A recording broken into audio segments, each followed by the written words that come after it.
All right, guys, we're here with Notre Dame head coach Mike Jacobs, running back number 20 Jaleel McLaughlin, number 47 Tanner Harding, and number 4 Davion Johnson after their 27 victory today in the second round. Coach, if you can just start us off with like a brief statement, and then we'll open up to the questions. Sure.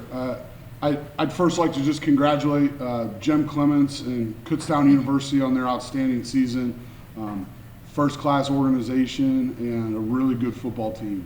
But as far as the game today, what can I say? I'm as proud of this win as probably any I've been a part of. I thought our guys dug deep. The breaks didn't always go our way today, but they dug deep. They stayed together, and we made some critical plays at critical points in the game that allowed us to move on to the round of 8. Coach, you were able to create some turnovers, just interceptions specifically. What did you do defensively, and just how crucial were they to the outcome? I thought, the turnover battle at this point in the season is always critical, especially with the quarterback, the caliber of the Galbo. I thought that our defensive line did a good job getting to the quarterback. I thought we pressured him more than maybe we showed on film, but generating some of the pressure and try to put him in position, and then our guys finished plays in the back half, and it was good to see them catch the ball today and get positive yardage after the big plays in the back half. In the second half, it looked like the defense was a lot more comfortable disguising pressures and really mitigating the big plays in the pass and run game. Can you talk about maybe what changed a little bit at halftime, to mitigate that? Sure. I don't know that we did much more. We were a little more aggressive, like I said, but it was more of an execution. I didn't think as a whole, kind of all 3 phases that we executed at a very high level in the first half. I thought we picked that up and got significantly better in the second, and really that was more key to it than anything, is execution. Gotcha. It took a little while to get the run game going. Was there any frustration early on, and then just kind of what was the difference as the game wore on? Oh no, it was just I just tried to continue to be myself. It wasn't any frustration. I just wanted to do whatever I could to bring my team, help my team win this game, and if that was gaining 3 or 4 yards here and helping my team win that way, then it was that way.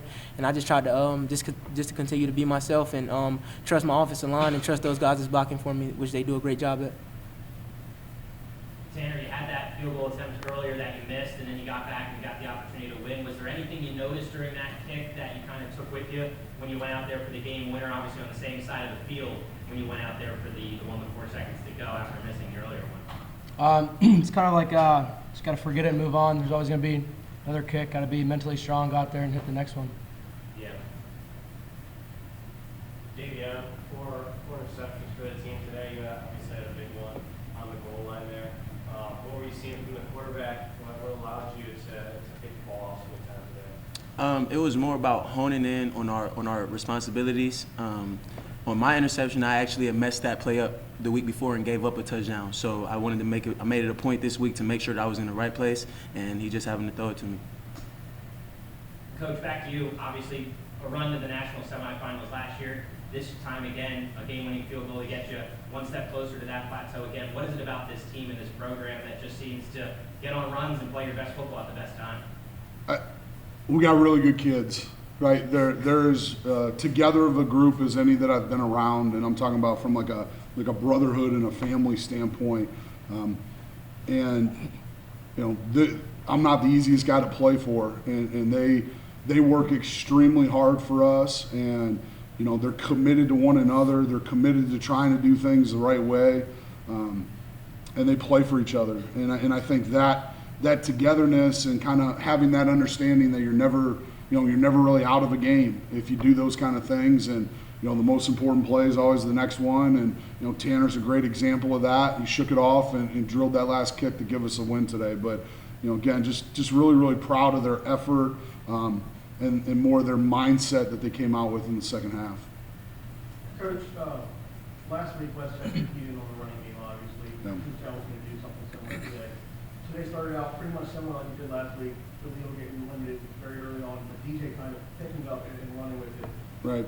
Last week the passing game seemed to kind of take over that void what the running game was doing early on. Today the passing game pretty much limited throughout the entire game.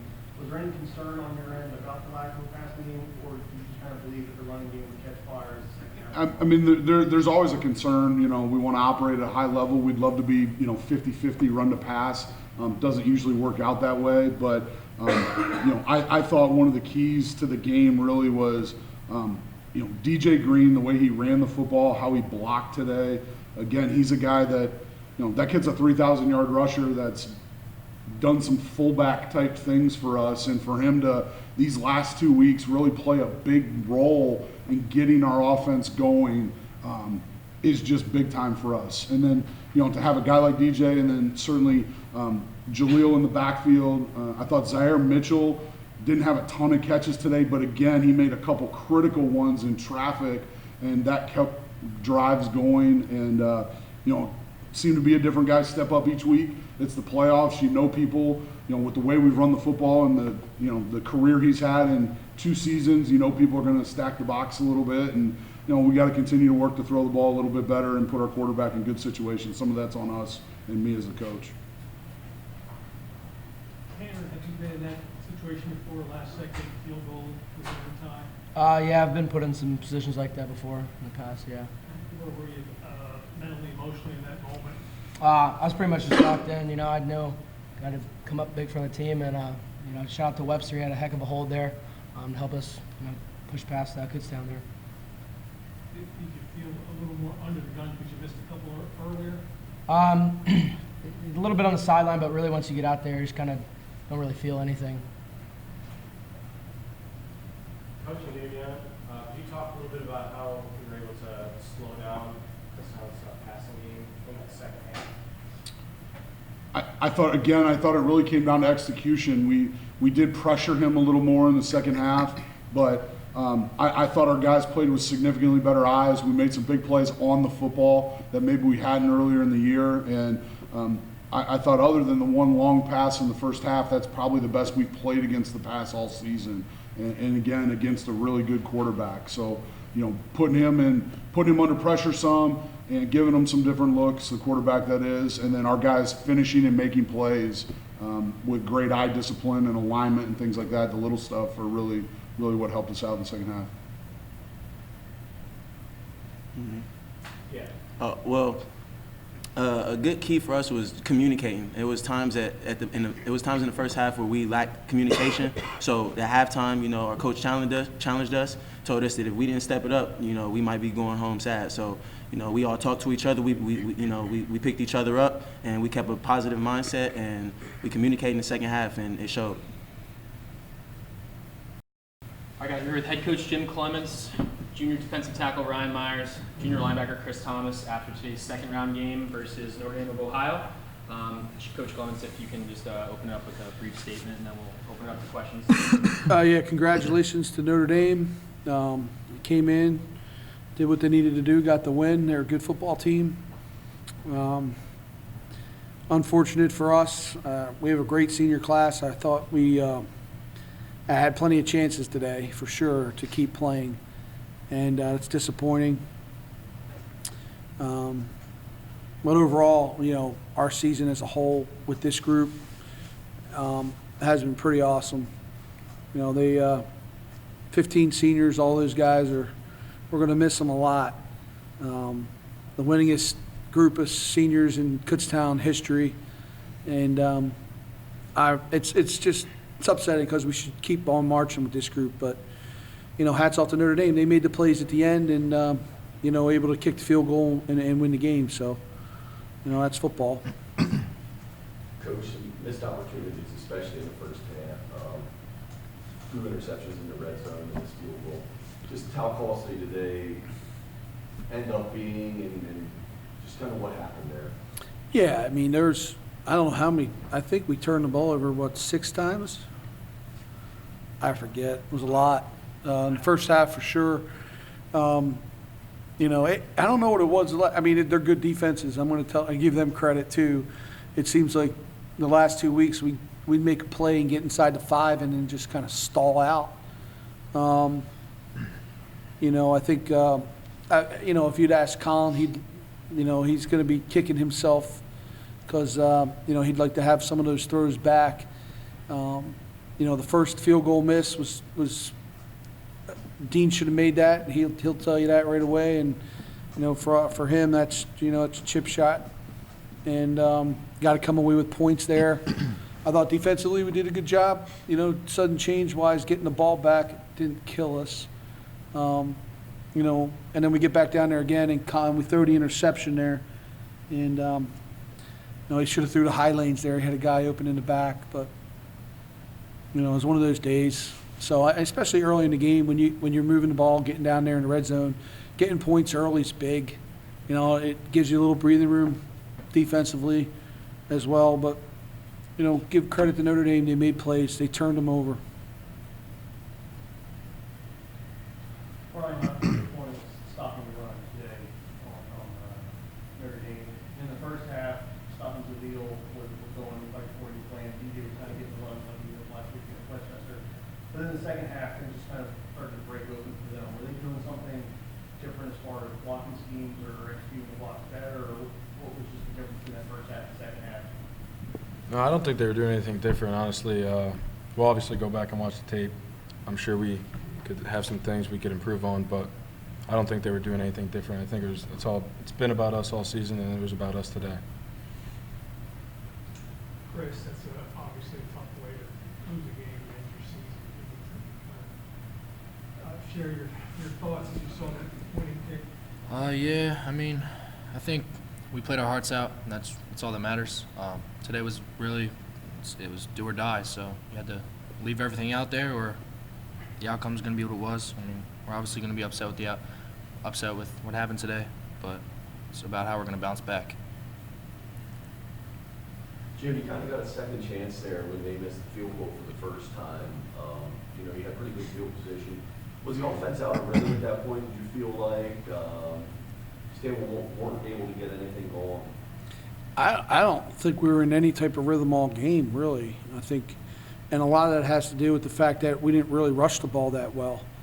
And, we really put it on Colin. It says here, we threw 44 pass attempts. We try to want to be a little bit more balanced than that.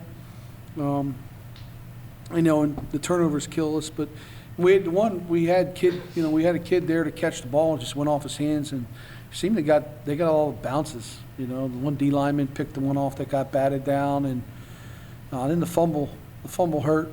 We're coming out there. Again, that's a tough situation. We practice that all the time, coming out. When you're pinned back there, and that's another one there where we just misread something there. And up front, there was a little breakdown in the protection. Probably had the flat, should just threw the flat and got out of dodge and give us some breathing room and just punt the ball and play defense. But give them credit. They rushed the passer, they strip sacked them, and that seemed like that ball was rolling around the end zone for 20 hours. That was painful. And give them credit. They jumped on it and got a touchdown, and that was a huge momentum swing. And I thought that was coming off a big defensive stop. So unfortunate turn of events for Kutztown, not for Notre Dame. Coach, you guys have obviously a very impressive running game. It's tough to stop. You're doing a good job getting some blockers out in front of Netwood on some of those counters, it looked like. Did you notice or see anything different in the second half that they were doing to, just try and mitigate the big runs that he was getting in the first half? Well, we couldn't block 10, number 10. I'll tell you what, he was haunting us down from the backside, and we didn't do a great job of cutting him off. We'll be able to see it more when we watch film, but again, I thought he played a heck of a game. I don't know how many tackles he had. I think he had led the game with 10 tackles, 2.5 for loss. And I thought 44 was pretty good too. I thought their front six and the safeties, they were good, athletic. But you're right. I don't think it was anything they did different. I think they were fast to the ball. They did a good job. Thought 10 shot the gap pretty quick, and we couldn't get to them a couple times. We had a nice picture there. We ran a little trap play, try to shoot a trap play up the middle there, and we had the first half blocked, and 10 rolled off a block and tackled it, I think, for like a 1-yard gain or maybe even a loss. And we had a body on him. He was slippery. He was good. We just got to finish our blocks. Ryan, tough way to end, obviously, but just what's the season been like, you know, for you guys? I mean, I could say today and all season long that we played our hearts out every time we were on the field. Obviously, it was tough today, but I feel for the seniors, obviously, but we got to turn this into motivation for next year, and I can't thank the seniors enough for what they've done for this program. Chris, can you kind of go off of that? Just reflecting on the type of season that you had, like Ryan said, what you two in general are just kind of looking forward to for next year to kind of lead the defense? Yeah, definitely. I think the bond we had with the team, especially our seniors this year, was a lot different than it was obviously last year. I think we were all on the same page when it came to Monday morning practice, Monday morning lifts. Starting there, I mean, we dominated each week of practice. We always had the energy. We brought the energy to practice. We were always together. So it's definitely hurts that the seniors will be leaving us. But like Ryan said, it's about how we're about to come back next season and handle business.